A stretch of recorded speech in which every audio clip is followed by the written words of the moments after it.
Hi, this is Peter Coy with District 60 TV.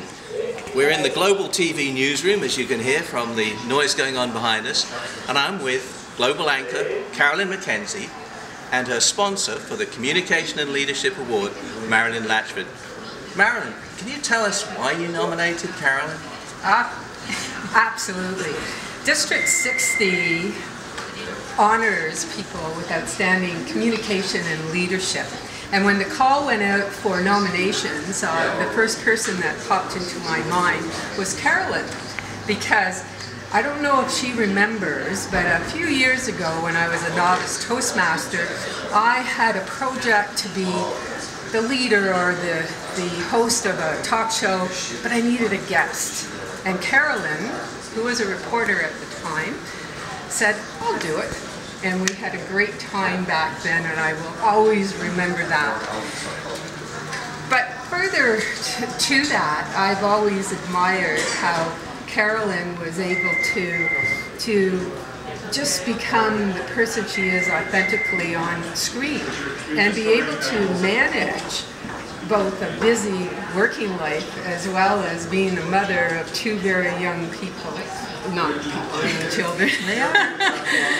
and actually volunteering her time to the community and being mentors to everybody that she has actually come in contact with. So it was my honor to put my nomination for, and I'm just delighted that it was accepted. Well, thank you, Carolyn. I gotta give you a hug for that. Thank you so much. Thank you. So I see, so you're going to be the interviewer. I will interview you. I think this is about face, and yes, it's only fair, apparently. For sure. So Carolyn, congratulations on winning this award. I think you're a wonderful winner. Terrific. I just got a few questions for you, and I won't put you on the spot too much, but I was first of all interested, I'm always excited to find out how people got into the career that they chose, particularly in such an interesting career as you have. What was your first inspiration to do that? Well, my family can attest to the fact that I always loved writing stories. I was a storyteller from early on, and creative writing came somewhat naturally. And now I'm paid to tell stories, so it's quite nice. And then there's also I was always involved in the theater growing up. So broadcast journalism provided me with that element of performance. So the two worlds, broadcast journalism, I'm on TV, there is that performance element to it, plus the fact that we're telling stories, great stories about the people on a daily basis. It kind of was a perfect fit. So it kind of starts with "Mummy, look at me, look at me." Well, there wasn't that "Mummy, look at me." I was actually, believe it or not, quite shy growing up, and I had kept a journal, and I had kept a creative writing journal, and the extrovert in me kind of evolved over the years. So, and then it became kind of "look at me, look at me." I was also wondering, news anchors always seem, and you particularly seem so calm and collected on the air. Has there ever been anything going on that's thrown you off, or thrown you off your pace, or something terrible happening? Oh, all the time. And then you get used to this, but this is why I wanted us to do the interview here, so you could see a newsroom in action, what is going on. And even though as anchors and reporters and all the on-air people have to look calm and collected, deep down inside, the adrenaline is pumping. Sometimes the nerves, as the more years you are in the business, obviously the nerves aren't as crazy as they were in the beginning. But there is so much going on that we often find ourselves in positions where it is thoroughly exciting, but it's completely spontaneous because the nature of the beast, the business that we're in, is live television. Mm-hmm. Every broadcast is live. So what comes out of our mouths in that moment, we can't take back. It's out there for everyone to hear and see. So whatever mistakes we've made, I always say this, people make mistakes at the office and they just push delete or they make a retraction. You know, they fix something, they get an eraser out. We don't have an eraser or a delete button. No It's take out, back it's, things. it's out there for the city to see. But also adding to that moment, to the live action spontaneity of it all, is what you don't see as a viewer is all this that's going on behind the scenes, and what people are talking to us in our ear as a breaking news situation is evolving live on air. We are reacting to that along with the viewer. We are often seeing those visuals for the very first time, and it's up to us and our crew around us to make sense of what is unfolding. Sometimes that we're not even understanding completely, and we're trying to filter the people that are talking in our ears. We're wearing an IFB, and I don't have it on right now, but the director is talking in my ear, technically giving me technical cues and telling me what camera we're going to go to next, if we're going to take the chopper, or if we're going to go to another crew somewhere else. The producer is telling me editorial things if we've just confirmed new information, and to try and get that into what I'm saying. While I'm talking live, I'm constantly looking at my emails or the wire copy to see what new information is coming up through that avenue as well. So there's a constant channeling of information that I'm trying to process and then relay to the public coherently. Trying to get the chaos and trying to put it out there relatively smoothly. So it is controlled chaos in this business. My goodness. Well, it sounds even, I thought there was big teleprompters working, and it was all very calm and collected. See, Peter, when it's a breaking news scenario, yes, we use teleprompters for your regular newscast, but when breaking news happens, goodbye to the teleprompter, because there is no script anymore. No one scripted what is now evolving. Right. Unless you were able to look into the crystal ball and tell us what was going to go on, and no one can. Some strange things happen in the world, and some are very disturbing. And I remember seeing the jetliners crashing into the Twin Towers and feeling a sense of completely being away from it, almost not an out of body thing, but almost disassociated from the shock of that. I mean, surely that must affect you as a mother. For sure. You know what's interesting with this job is that there is a sense of detachment, because you're in the process of news gathering, and you have a task at hand. You have a show to put together on deadline, whether it's 6 o'clock or 5:30 or 11 o'clock. And everyone here is working as a team for that product and getting everything together for that deadline.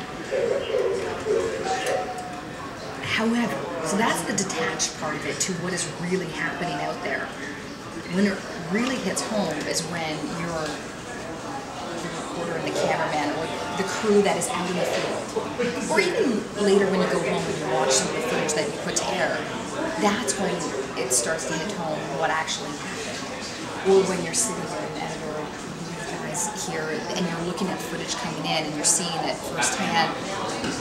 Not really firsthand, but that's when things start to hit home. But I would say primarily for the crews out in the field, when you're out there seeing it and interviewing people, that's when you have the one-on-one contact with what is going on, and it starts to infiltrate your mind, and you can't help to relate and feel and emote to what is going on.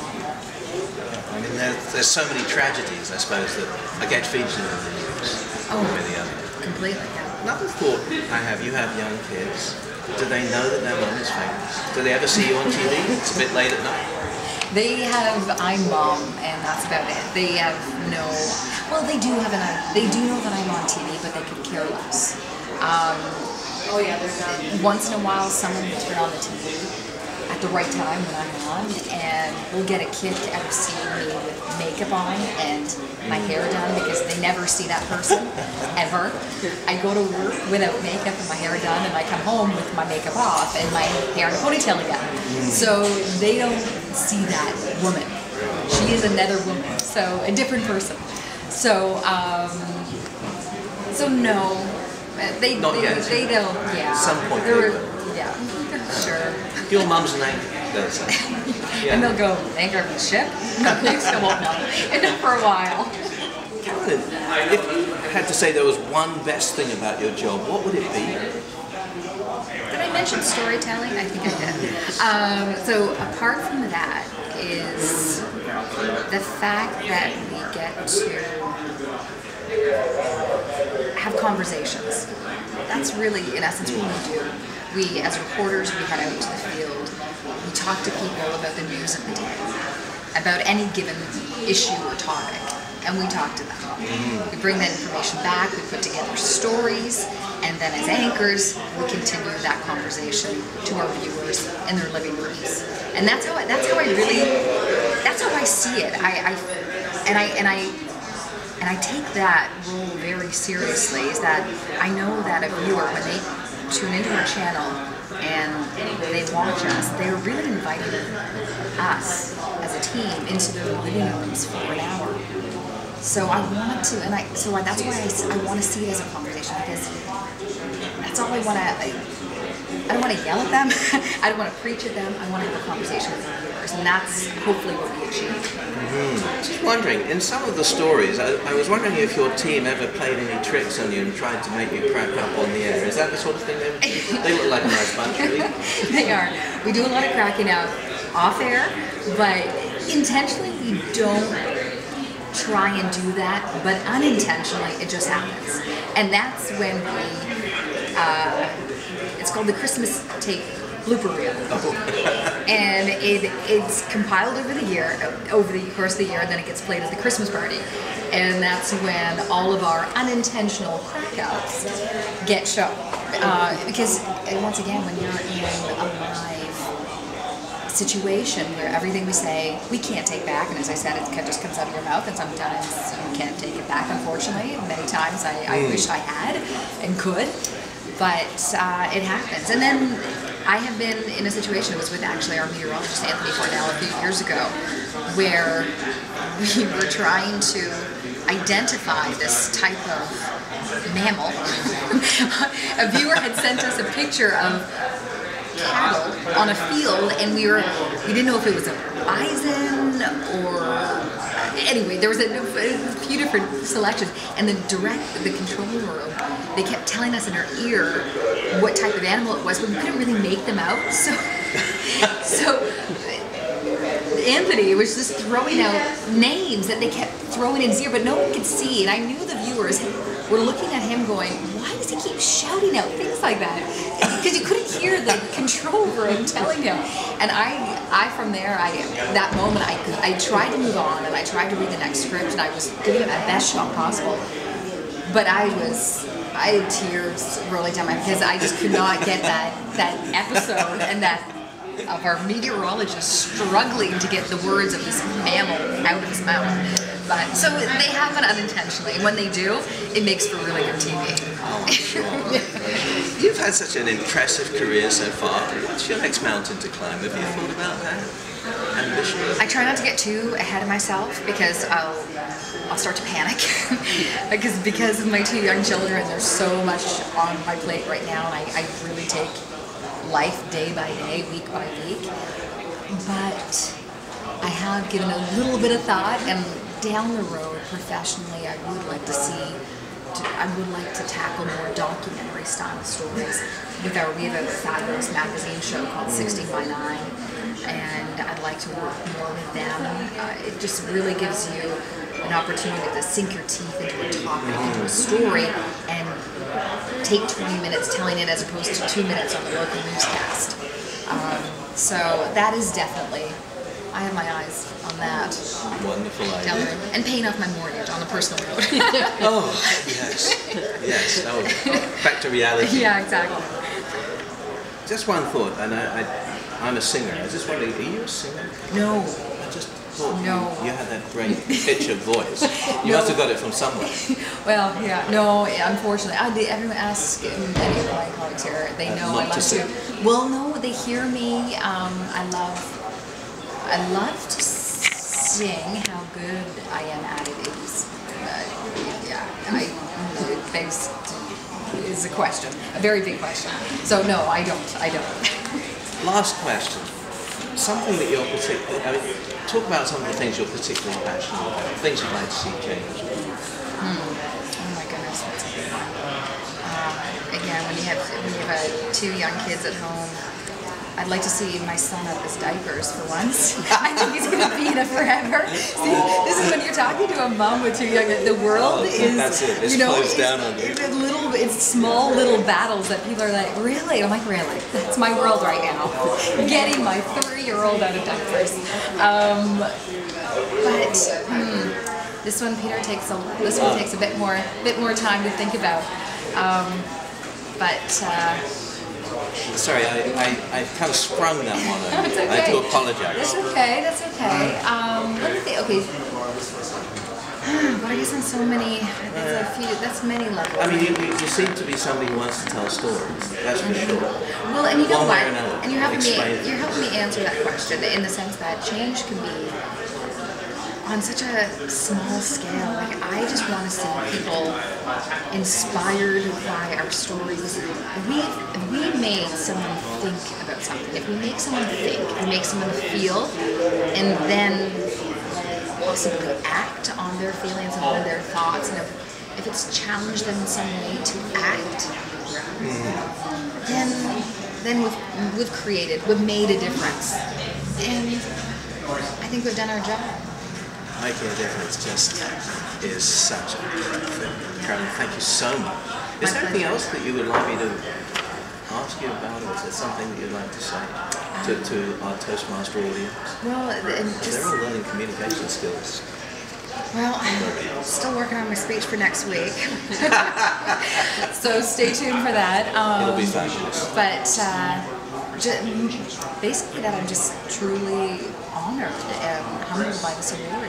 It means so much to be recognized by my Toastmasters, by our community. Because as I've said, that's what we're trying to do. We're trying to make that connection. We're trying to reach out on a daily basis to our community. And when you get such accolades in return, I feel like we're doing our job. And I'm so appreciative, and I'm so happy about that. That's wonderful. Thank you so much, Carolyn. Thank you. Thank you.